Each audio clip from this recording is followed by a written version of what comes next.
সবাই কেমন আছো? আজকে আমি রান্না করব রুই মাছ দিয়ে ডাঁটা দিয়ে রুই মাছের ঝোল। দিয়ে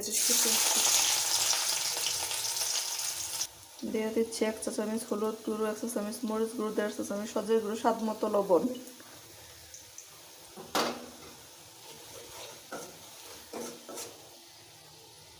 দিয়ে দিচ্ছি পানি। মশলাটা ভালোভাবে কষায় নিয়ে দিয়ে দিচ্ছি আদা রসুন পেস্ট 1 চা চামচ, দিয়ে দিচ্ছি জিরা বাটা 1 চা চামচ। এখন ভালোভাবে কষিয়ে নেব।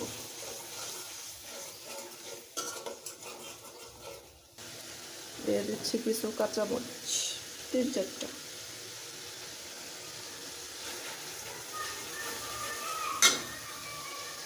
মশলাটা কষানো শেষ, দিয়ে দিচ্ছি মাছ।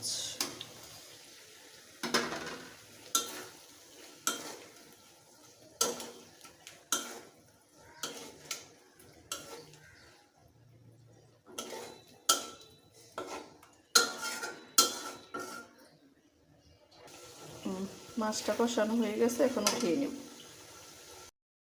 এখন দিয়ে দেব ডাঁটা, আলু,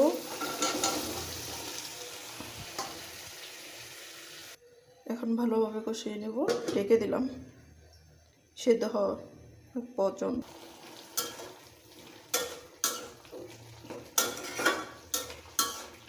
কষানো হয়ে গেছে, এখন দিয়ে দেবো কিছু ক্যাপসিকাম। ক্যাপসিকামটা দিলে হয় কি তরকারি ভালো একটা সেন্ট আসে, খেতেও ভালো লাগে। তোমাদের যার ক্যাপসিকাম খেতে পছন্দ তারা দিতে পারো। এখন দিয়ে দেব ঝোল। এখন দিয়ে দেব মাছ আর টমেটো।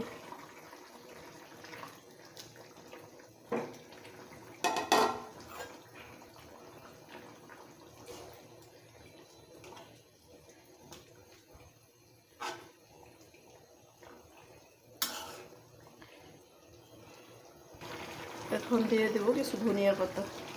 বাস হয়ে গেল আমার রুই মাছের ঝোল। রুই মাছ ডাঁটা দিয়ে ক্যাপসিকাম দিয়ে ঝোল।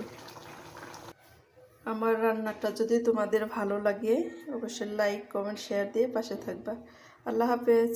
সবাই ভালো থেকো, সুস্থ থেকো।